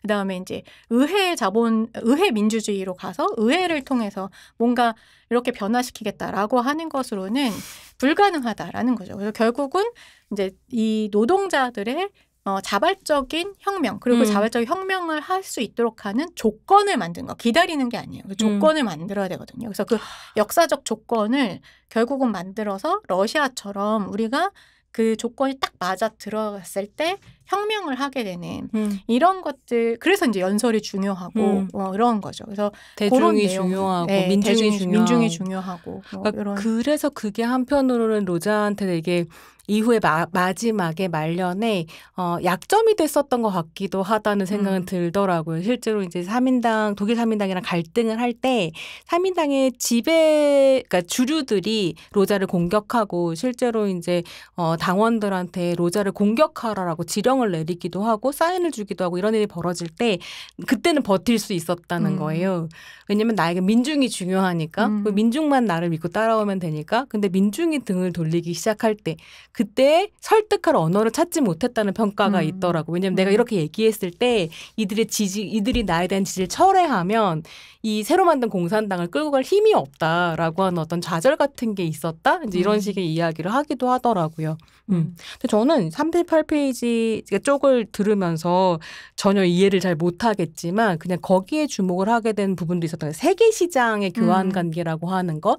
그러니까 그때 당시까지만 해도 어쨌든 막스주의자들이 이야기했던 건 되게 일국 안에서의 노동의 착취 문제 이런 것들이었다고 한다면 실제로 우리가 하게 되는 것, 지금에 와서 이해하게 된 것은 이게 일국 안에서 벌어지는 일이 아니라 제국주의적 침략 안에서 세계가 어떻게 착취의 대상이 됐는가. 그래서 유통이 되게 중요하다는 생각을 요즘 많이 하게 되죠. 생산뿐만이 아니라 유통이 중요하다. 근데 유통이라고 하는 건 말하자면 3세계라고 불렸었던 소위 남반구의 자원을 뜯어다가 1세기에서 가공하고 이걸 다시 세계에 판매함으로써 사실 이 체제가 유지되고 있고 그걸 가능하게 하는 게 군사주의의 문제였었던 거죠. 그러니까 로자는 정말로 전쟁이 반대할 수밖에 없는데 독일 3인당의 지배층은 주류들은 일단은 전쟁이 났으니 우리 안에 독일을 지켜야 되고 독일 민중을 지켜야 되고 이런 식으로 이야기가 가면서 사실은 만국의 노동자가 단결할 수 없는 조건을 만들게 되는, 그러니까 그 점에서 저는 이 로자 룩셈부르크의 논의라고 하는 게 현재적인 의미가 너무 있겠다. 전쟁을 통해 돈 버는 자본주의 그리고 민족주의로는 도저히 해결이 안 되는, 대결이 안 되는. 그리고 그때 이 로자 룩셈부르크 영화에 그 되게 반전 연설이 엄청 중요하게 나오잖아요. 여러 번에 걸쳐서. 그리고 이제 토론할 때도 그렇고, 뭐 의회, 이제 지금 얘기한 이제 수정주의 이 사람들하고, 그러니까 의회로 들어가서 우리가 지금 일당이 될 수 있어. 이 가능성을 왜 버려? 막 이러면서 이제 들어갔는데, 결국은 이제 전쟁에 참여하는 것에 결국 어쨌든 군비 지원을 하는데 동의하는, 왜냐하면 이제 민중이라기보다 이제 대중의 눈치를 보거나 아니면 이제 기존의 지배 권력의 눈치를 봐야 되는 거죠. 결국은 그 시스템 안으로 들어가 버렸기 때문에. 근데 이랬을 때 정말 그런 어떤 장면들을 되게 반전과 관련된 장면들을 엄청 이 영화가 포커스를 되게 많이 주고 있다. 제가 지금 얘기한 이야기들도 들어가 있지만 많이 주고 있다라고 저도 느꼈었는데, 그 폰트로타가 이제 유럽 대학에서 워낙 그 교수로 활동을 했었어가지고 이 영화에 대해서 강의한 영상이 올라와 있는데, 거기에서 이제 폰트로타가 자기가 그걸 넣은 이유 중에 하나가 당시에 이게 85년에 만들어진 영화잖아요.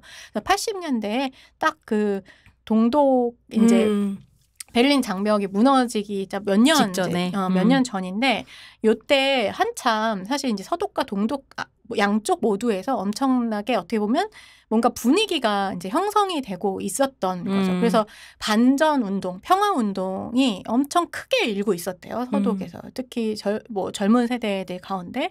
그래서 이게 되게 중요하겠다. 냉전 체제를 끝내고 어떻게 평화 체제로 갈 것인가라고 하는 거 자기도 되게 고민하고 있었고, 그 시대 분위기, 독일 시대 그 독일 사회 분위기를 살려서 그걸 되게 중요하게 넣었다라고 이야기를 하더라고요. 아니 근데 얘기를 들으면서 지금 생각해 보니까 우리가 만약에 전쟁과 여성 영화제를 4회도 하고 5회도 하고 돈을 좀 더 모아서 크게 할 수 있다면 폰트로타 특별 전을 해도 되겠다. 그렇죠. 왜냐하면 맞아요. 정말로 뭐 독일 자매도 그렇고 얘도 그렇고 한나 아렌트도 그렇고 다 전쟁 맞아요. 얘기잖아요. 맞아요. 어머. 아니 어쨌든 자연스럽게 이제 38쪽에서 영화 이야기를 또 들어가게 됐는데요. 사실 이 영화를 이야기할 때 여성 전기라고 하는 그 특징은 꼭 짚어야 될 것 같아요. 근데 이제 이 로자 루셈부르크란 영화 자체에 대해서는 평가가 좀 갈리는 것 같은데, 영화가 로자의 급진적인 경제 이론과 대중운동론을 잘 다루지 않았다.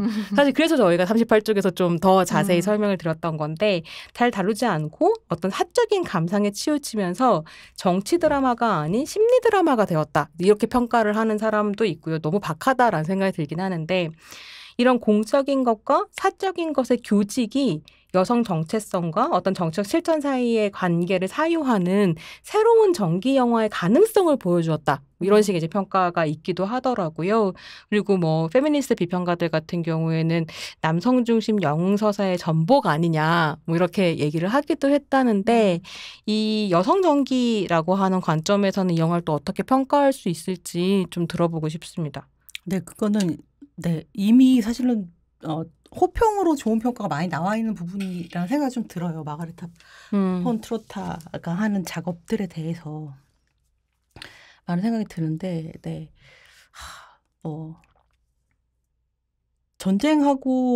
전쟁 얘기를 진짜 그 로자 룩셈부르크 얘기를 하면 안 할 수는 없겠다는 생각이 굉장히 들거든요. 그녀가 태어나서 뭐랄까 세상을 잘 인식하기 시작한 순간부터 유럽에서는 여러 전쟁이 벌어졌을 거고, 2차 세계대전을 보지는 못했지만, 우리 그 로자 룩셈부르크가 보지는 못했지만 아마 세계사에서 당시 사람들이 겪을 수 있는 가장 큰 전쟁을 유럽에서 겪고 있었기 때문에 아마 그 얘기를 안 할 수는 없었을 것 같아요. 1, 2차 뿐만이 아니라 그렇게 그 유럽이라고 하는 동네에서 벌어진 가장 큰 전쟁, 그다음에 그런 것들이 또 한편으로는 이 그 자본주의를 둘러싼 어떤 사회개혁의 엄청난 위기이기도 하지만 엄청난 기회이기도 했을 거라는 생각이 들어서 아마 그런 얘기가 많이 나와 있을 것 같은데, 이때 로자 룩셈부르크가 이러고 있을 때 또 제가 꽂혀 있는 또 인물 중에 하나는, 이때 그러면 룩셈부르크는 1919년 1월 달에 그 유명을 달리 했더라고요.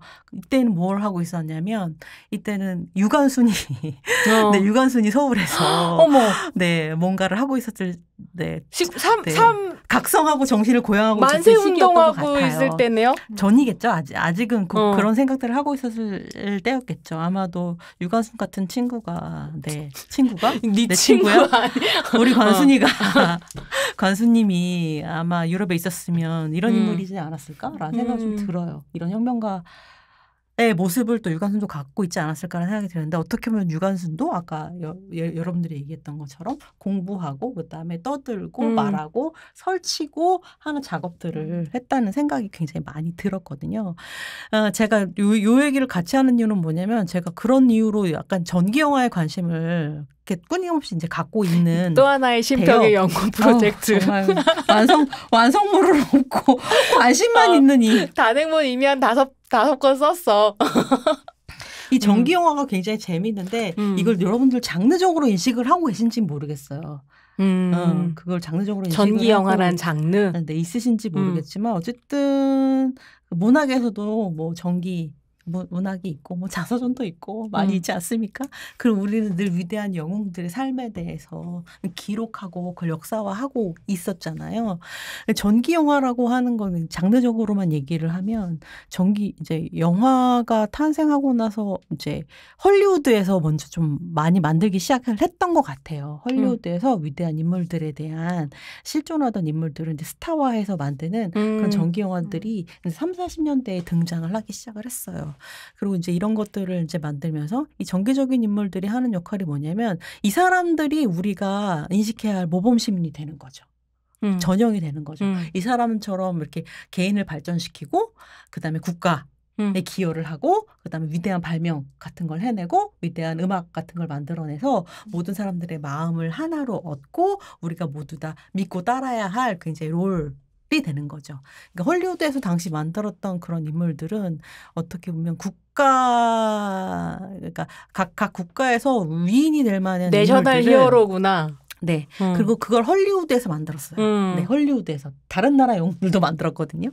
네, 그런 사람들을 이렇게 만들게 했던 게 3, 40년대고 이제 전기 영화는 약간 그런 그 전통을 가졌죠. 그리고 네, 99.9% 그럼 대체로 남자들이었겠네요. 남자죠. 네, 대부분 남자하고 민족과 국가와 사회의 발전을 이끄는 사람들이었다고 할 수가 있죠. 뭐 링컨에 대해서 얘기들을 한다든지 뭐 그런 것들을 하는 거죠. 서부 개척했던 영웅이라든지.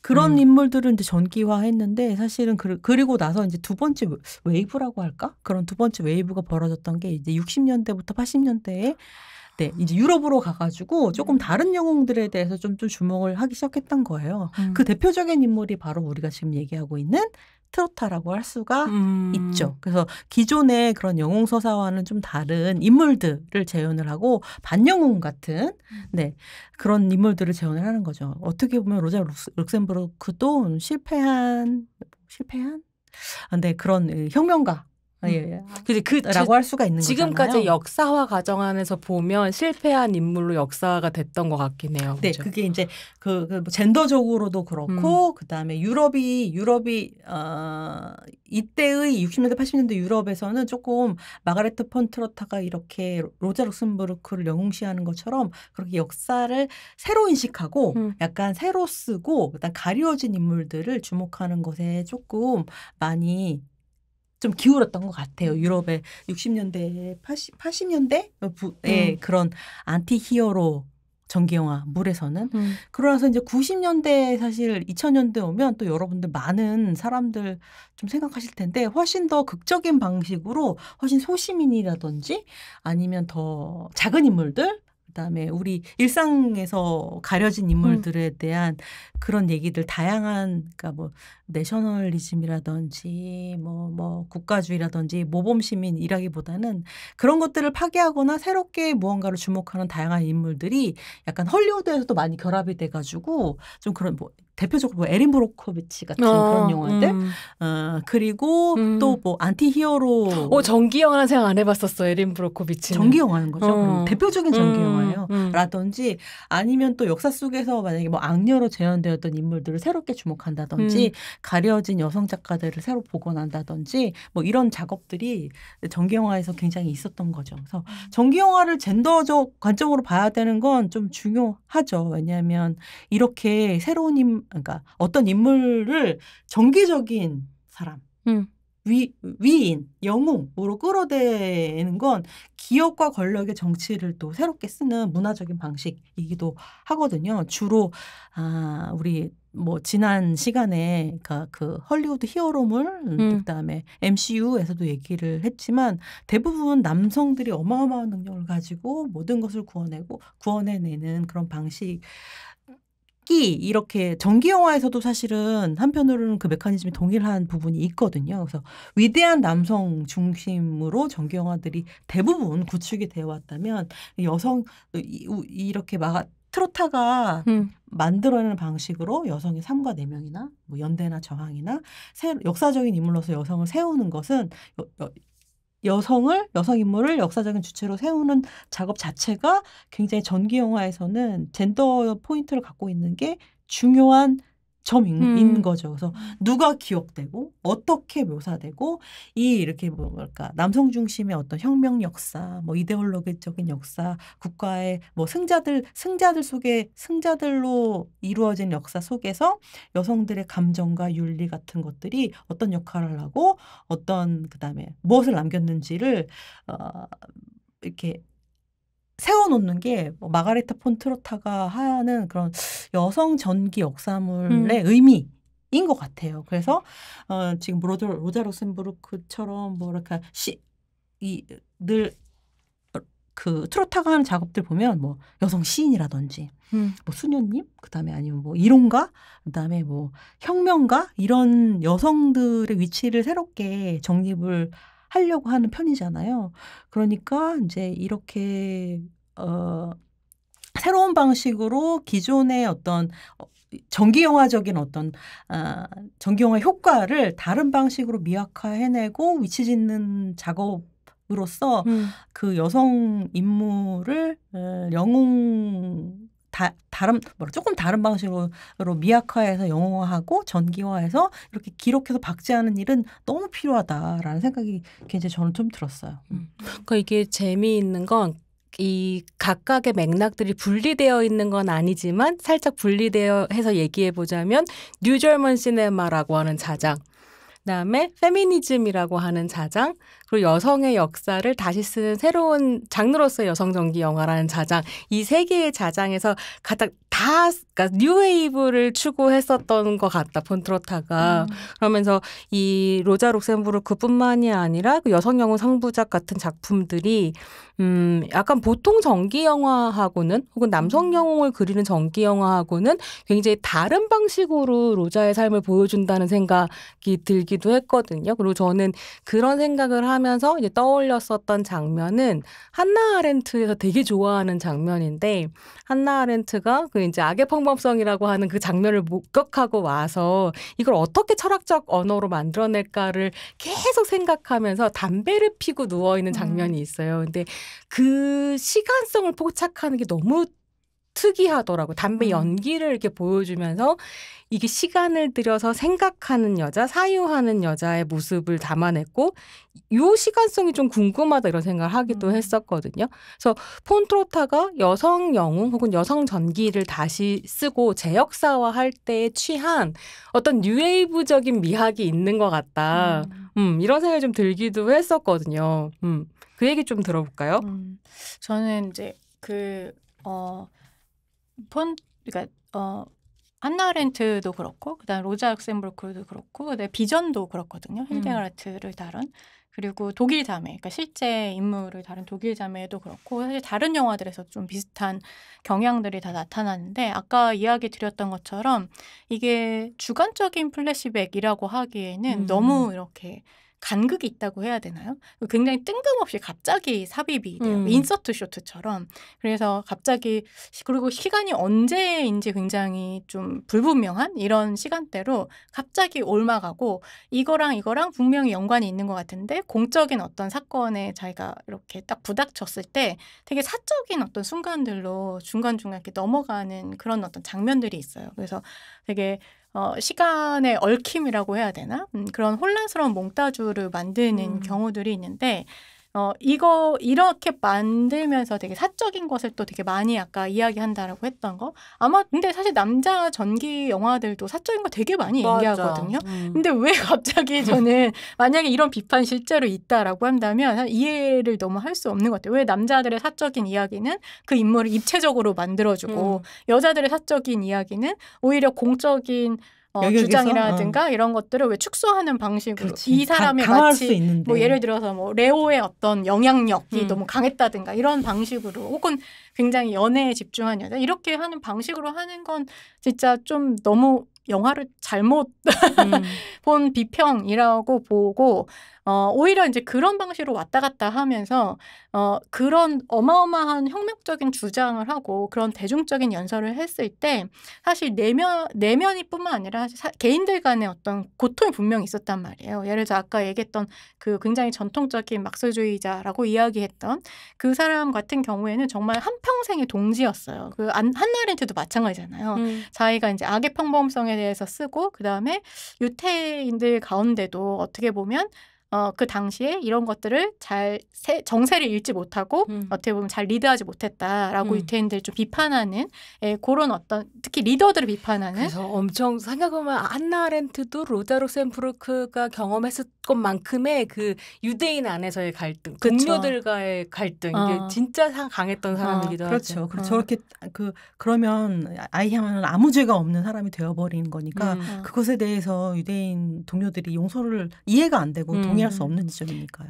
그래서 이제 갈등을 겪었는데 그런 것들을 겪을 때마다 그게 연상 작업을 이렇게 넘어가는 거예요. 뭐 특히 한나 아렌트는 너무 재밌게 하이데거 나의 원죄, 나의 취약점, 원죄, 나의 원죄, 뭐 이런 나치의 사실 부역했던 이 하이데거. 근데 하지만 그의 사유로부터 나의 사유가 어쨌든 스승이고 그 영향을 사실상 그쵸 애인이고 영향을 굉장히 많이 받았던 그 순간으로 전 넘어가는 게 너무너무 재밌었어요. 어떻게 보면 아킬레스건이라고도 이야기할 수 있는 그리고 내가 개인적으로는 너무 가까운 사람인데 그들을 공격할 수밖에 없어서 하지만 그럼에도 불구하고 내가 이거를 해내겠다라고 하는 그 의지 그것이 정말 이 폰트로타의 되게 중요한 부분 중에 하나예요. 그래서 시간성을 이야기하니까 저는 로자 룩셈부르크에서 이름도 이제 로자잖아요. 그래서 이제 어떻게 보면 상징이 되게 장미, 레드 로자, 네, 장미가 되는데 이 영화 안에서 되게 반복적으로 나오는 장면 중에 하나가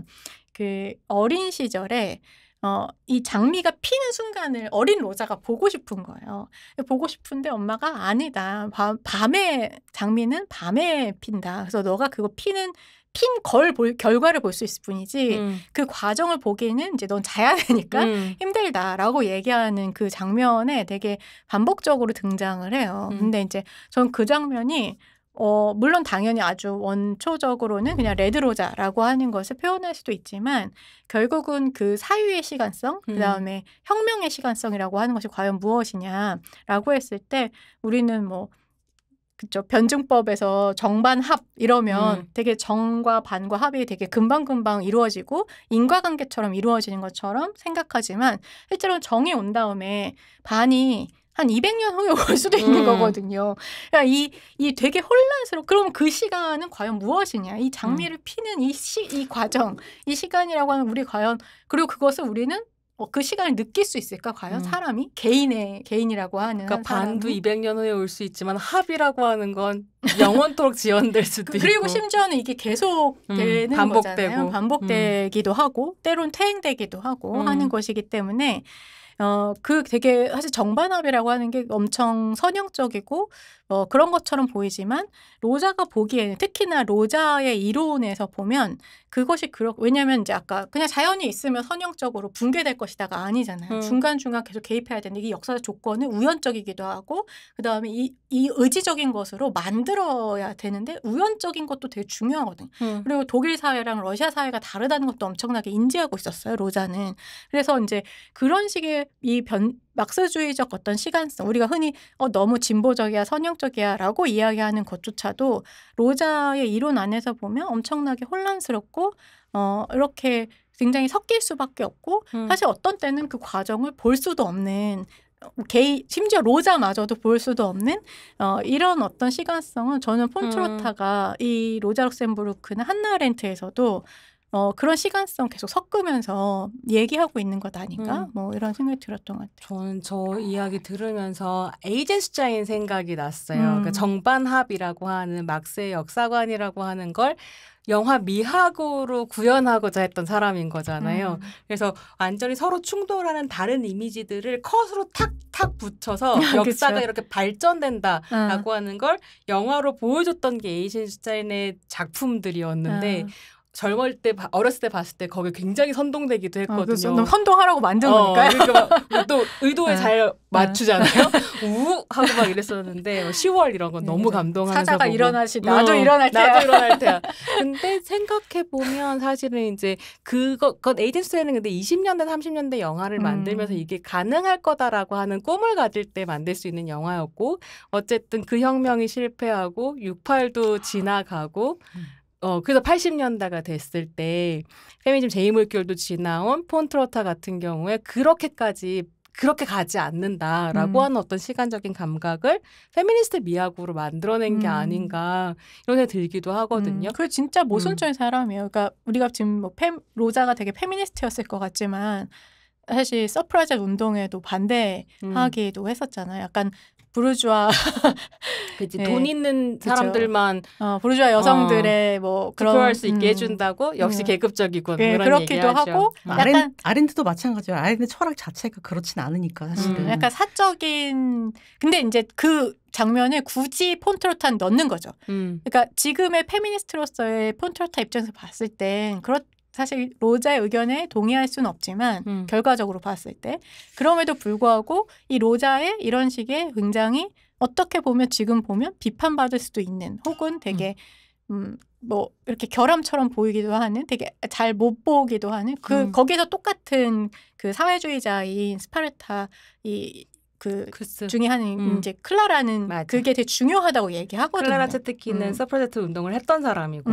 그래서 이제 그런 로자의 되게 어떻게 보면 뭐 아킬레스건이거나 되게 결핍된 부분이라고 얘기할 수 있는 것들 되게 잘 보여주고 그래서 저는 그 바바라 주코바가 막 쩔뚝거리는 걸 연기할 때 또 너무 좋았거든요. 그런 장면들도 되게 막 그게 결핍이야 이렇게 보여주는 게 아니라 그냥 너무 하나의 그런 되게 복잡한 인간으로서 이 로자를 잘 묘사한다 이런 생각이 들었던 것 같아요. 그래서 저는 이 영화에 또 조금 다른 이야기로 넘어가서 곧 마무리를 해야 될 것 같긴 한데 굉장히 큰 역사적인 이야기들 막 여성 전기 막 이런 얘기했는데 영화가 그래서 로자의 삶을 주목하는 방식들 중에서 식물을 사랑하고 맞아. 식물을 돌보는 사람이고 편지 쓰고 고양이 미미를 막 너무 사랑하고 그리고 저는 로자의 그 장애 재현이 너무 좋았던 것 같아요. 그러니까 생각해 보면 영화가 정말로 다리 길이가 서로 같지 않은 사람을 잘 안 찍어요. 재현하지 않잖아요. 그런데 그걸 너무 이제 그러니까 또 상황에 따라서 이게 컨디션이 좋을 때 나쁠 때 또 약간 다르게 연기한단 맞아요. 말이에요. 이런 게 좀 그러니까 뭐랄까 좋았다는 표현이 적절한지 모르겠어요. 그러니까 훌륭한 작품이라고 생각하게 연기 하는. 너무 잘한 거죠.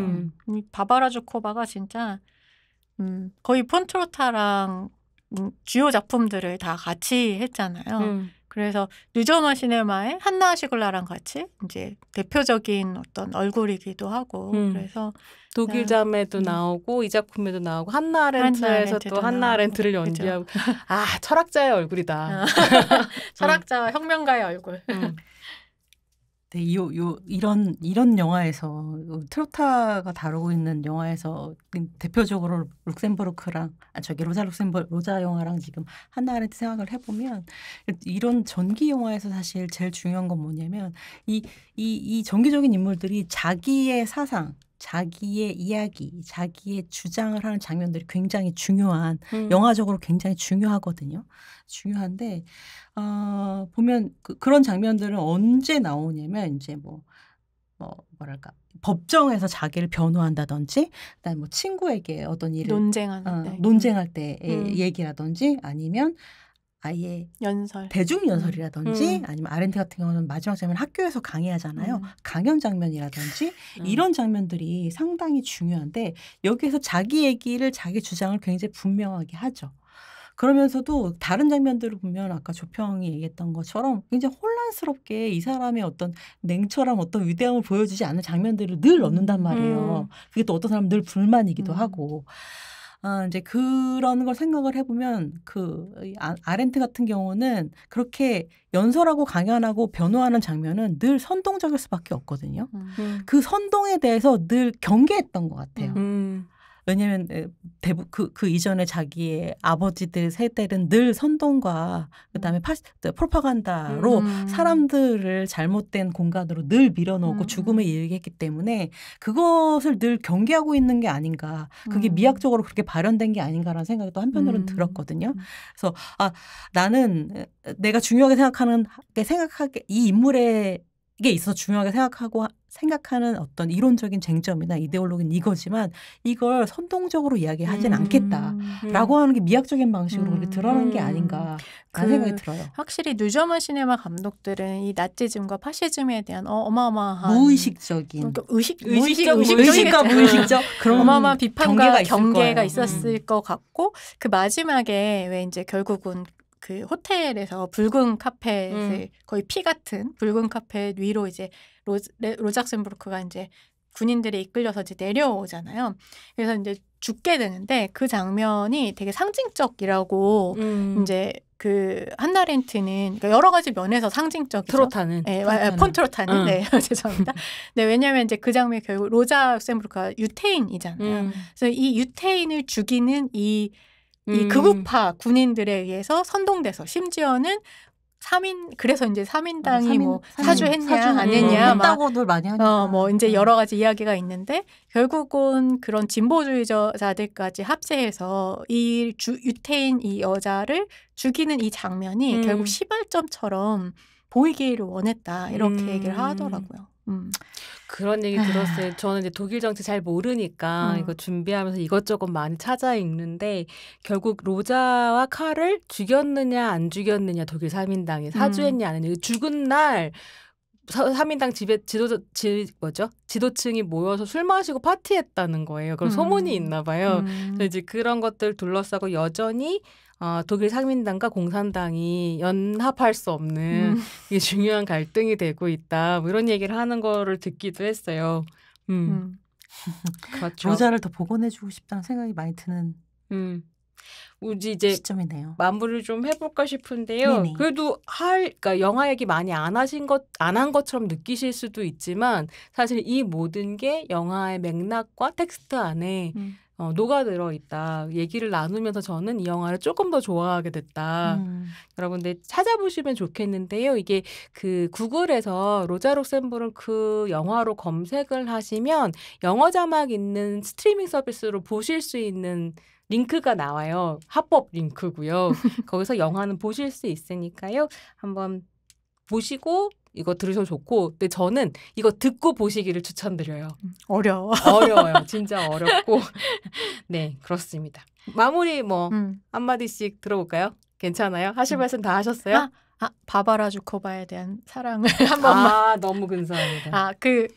우리 둘이라고 하는 또 프랑스 레즈비언 노년 커플에 대한 영화를 찍었었거든요. 그래서 혹시 뉴저먼 시네마의 얼굴이라고 하는데 어디서도 보기 힘든 거 아니야? 라고 하면 최근까지 영화를 찍고 있으니까 네, 그 우리 둘이라고 하는 영화를 보셔도 좋을 것 같습니다. 심평. 네, 제가 그 LA에 영화 보러 갔다가 루스베이더 긴즈버그? 긴즈버그와 관련된 긴즈버그가 미국에서는 많은 페미니스트들이나 젊은 친구들 사이에서는 어떻게 아이콘. 하나의 아이콘이고 상품처럼 굉장히 공유를 많이 했다고 하더라고요. 뭐 티셔츠에 또 찍고 맞아. 제가 핀을 사다가 여러분 드렸거든요. 로자도 그런 식으로 훨씬 더 많은 사람들에게 더 친근하게 다가가서 혁명의 어떤 아이콘이 됐으면 좋겠다는 생각이 좀 들었어요. 굿즈를 만들어야 된다. 로자 굿즈. 그 누구지? 왜 저 있잖아요. 남미의 체게바라처럼 그러니까 여기 책에 바로 얼굴, Why 여자 not? 얼굴. Why not? 고민 좀 해봅시다. 원하지 않을 텐데. 그럴 거야. 원하지 않을 거야. 아니에요. 진짜 저 근데 다 만들 수 하나만. 있어. 근데 왜냐면 제가 사실은 폰트로타 영화 중에서 제일 좋아하는 영화는 이제 비전이라고 하는 맞아. 그 영화인데. 얘기하면 좋았을 텐데. 정말 어디선가 꼭 누군가 볼 수 있게 해줬으면 좋겠다. 이거 한번 개봉을 했었던 것 같은데. 맞아요. 여성 영화제에서 아니야, 상영했었어요. 그쵸, 그쵸. 상영하고 개봉. 계신지 뭔지 그렇게 위대한 나온 계신지 것 같아. 뭔지. 맞아, 맞아. 볼 수 있어요. 있게 누군가. 진짜 재밌거든. 이 사실 폰트로타 영화 좀 어려운데 그 중에서 제일 재밌는 영화고. 스펙타클이 있어, 그 영화는. 그리고 좀 웃기고 약간 레즈비언 퀴어 폰트로타는 아니라고 했지만 되게 이상한 퀴어한 영화이기도 하기 때문에 네, 꼭 어디선가 좀 마무리합시다. 배급해줬으면 좋겠습니다. 네. 그래서 이제 긴 시간 왔네요. 네.